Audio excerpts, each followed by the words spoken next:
Guys, welcome back to my channel Lakshmi কিচেনে সবাইকে আসার জন্য স্বাগত। তো প্রথমে আমি আজকে বলে নিই, আমি এটা আজকে গরুর মাংস দিয়ে বানাবো পপ। তো পপ কিভাবে বানায়, গরুর মাংসগুলো এভাবে রাখা আছে 500 গ্রাম মতো। এগুলোকে আমি কুচি কুচি করে নিয়ে আমি মিক্সার গ্রাইন্ডারে মিহিন করে নেওয়ার পরে এটাকে আমি ভাজবো।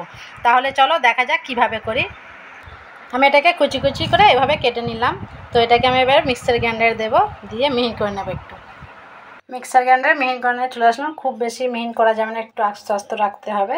এটাকে আমি মিহিন করে ফেললাম। এবার আমি কড়া বসালাম গ্যাসে কড়া বসিয়ে এর মধ্যে 200 গ্রাম তেল দিলাম। তেল দেওয়ার পরে এর মধ্যে পেঁয়াজ দিয়ে দেব। তেলটা গরম হয়ে গেছে, এর মধ্যে আমি পেঁয়াজ কড়াটা দিয়ে দিলাম। দিয়ে পেঁয়াজটা লাল করে নেব, ভেজে ভেজে। পেঁয়াজটা কেন লাল হচ্ছে, নেড়ে লাল করবো বাদামি বাদামি মতো। পেঁয়াজটা বাদামি বাদামি লাল হয়ে গিয়েছে, এর মধ্যে আমি মাংসটা দিয়ে দেবো।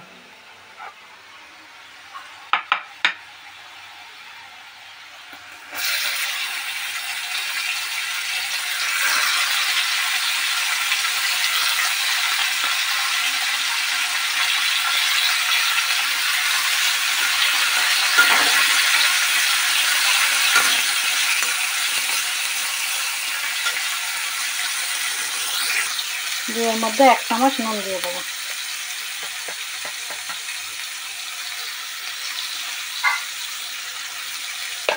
দিয়ে এটাকে ভালোভাবে নেড়ে দেবো।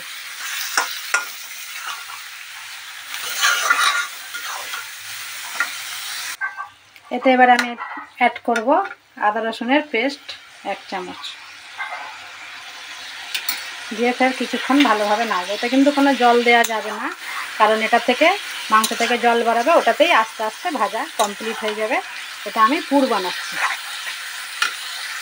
এবার আমি দিয়ে দেবো 1 চামচ ধনে বাটা। কাঁচা ধনিয়া বেটেটা দিলে এটা টেস্টটা বেশি আসে।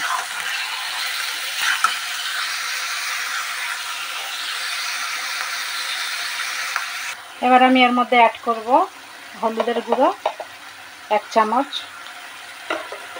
গুঁড়ো লঙ্কা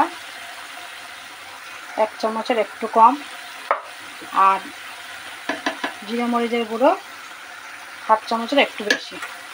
এটা দিয়ে বেশ ভালো করে নেওয়ার পরে এর মধ্যে আমি দিয়ে দেবো মিট মশলা। এই মিট মশলাটা কেটে আমি এর মধ্যে দিয়ে দেবো। মিট মশলাটা কাটলাম, এর মধ্যে আমি দিয়ে দেবো। দিয়ে এটাকে ভালো করে নাড়তে হবে।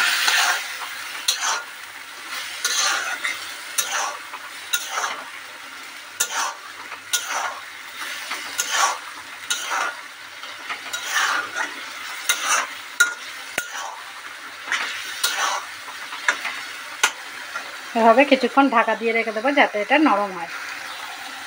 এটাকে আমি কিছুক্ষণ ঢাকা দিয়ে রেখে দেবো আর গ্যাসটাকে লো ফ্লেমে করে দেবো। দিয়ে কিছুক্ষণ পরে আবার খুলবো। বেশ কিছুক্ষণ হয়ে গেলে এটা খুলে আবার করে আমি নেড়ে দেবো।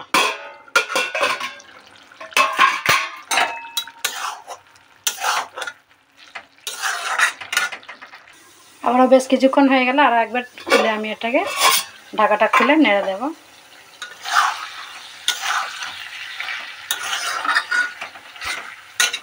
দিয়ে আবার কিছুক্ষণ ঢাকা দিয়ে রেখে দেবো।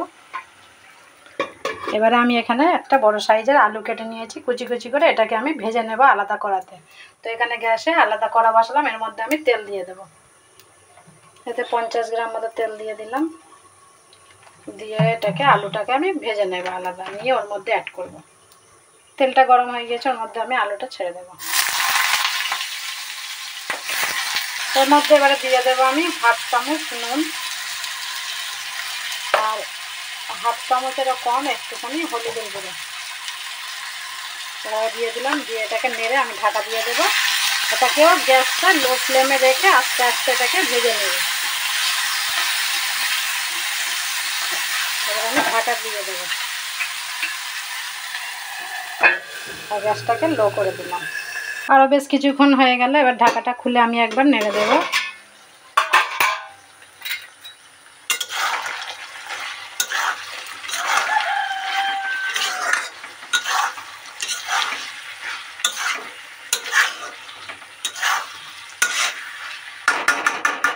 এদিকে আলু ভাজাটাও হচ্ছে, এটাও একবার খুলে নেড়ে দেবো।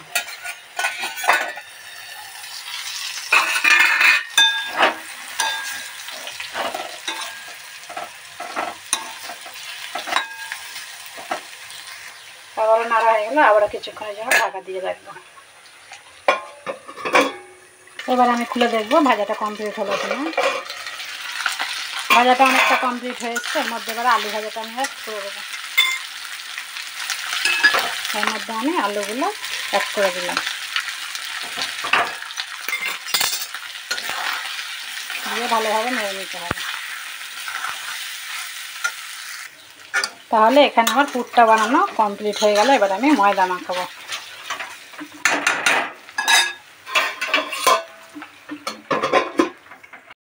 পুরটা তো বানানো হয়ে গিয়েছে, এবার আমি ময়দাটা মেখে নেব। তো এখানে 700-750 গ্রাম ময়দা নিয়েছি। এর মধ্যে হাফ চামচ নুন দেব, দিয়ে এটাকে ঠান্ডা জলে মাখতে হবে।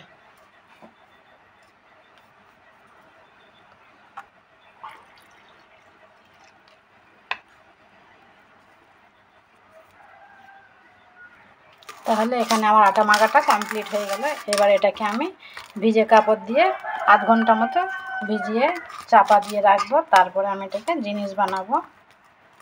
তাহলে এভাবে ঢাকা দিয়ে রেখে দেবো। ঢাকা দিয়ে আধা ঘন্টা মতো রেখে দেবো।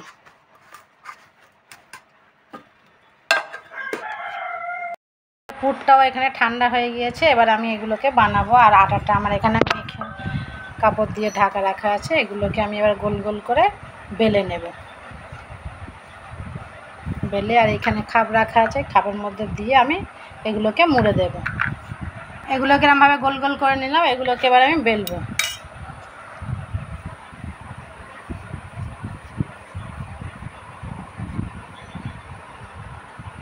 একটু আটা নিয়ে নেব, এটাকে আমি গোল করে বেলবো প্রথমে।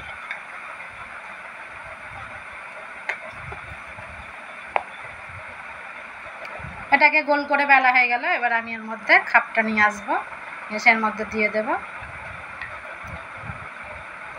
দিয়ে তারপরে পুরটা এর মধ্যে 1 চামচ দিয়ে দেব।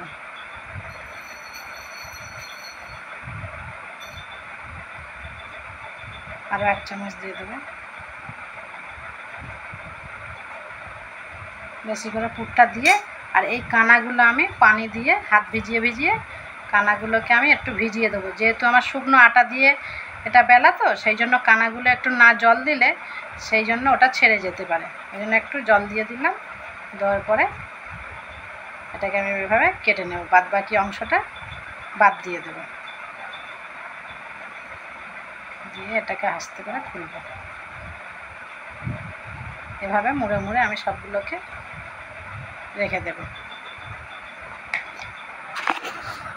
এরকমভাবে সবগুলোকে আমি রেডি করব। আবার একটা লেচি নিলাম, এর মধ্যে আটা দিলাম, দিয়ে আবার বেলবো।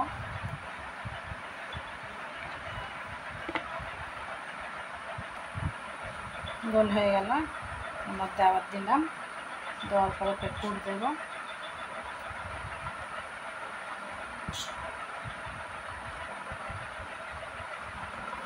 দু চামচ করে দিলে মোটামুটি ঠিক আছে। দিয়ে এটাকে আমি আবার কানাগুলো ভিজিয়ে দেব।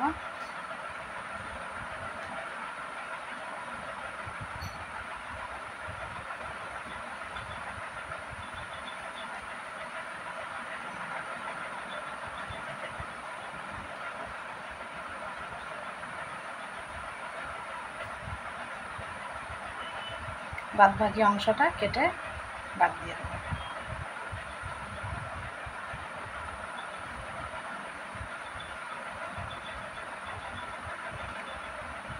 আবার এটা তৈরি হয়ে গেল। তাহলে এর সঙ্গে রেখে দিই। এভাবে আমি সবগুলো বানিয়ে নিচ্ছি। বন্ধুরা, আমার সব বানানো হয়ে গেল। তাহলে এবার চটপট ভেজে নিই। প্রথমে কড়া দেব চুলা।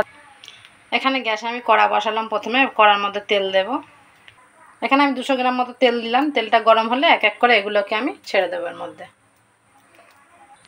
তেলটা গরম হয়ে গেছে, একে একে আমি এগুলোকে ছেড়ে দেব। দুটো দুটো করে ভাজবো যাতে অসুবিধা না হয়।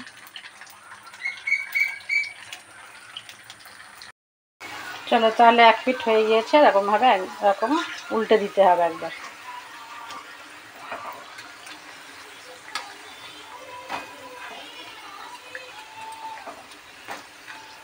এরকম করে আমি একে একে সবগুলোকে ভেজে নেব। এটা কমপ্লিট হয়ে গিয়েছে, এটাকে আমি এবার তুলে নেব।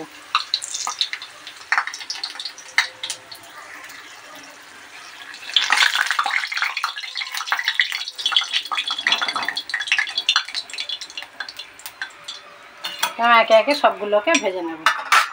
আবার দুটো দিয়ে দেবো এর মধ্যে।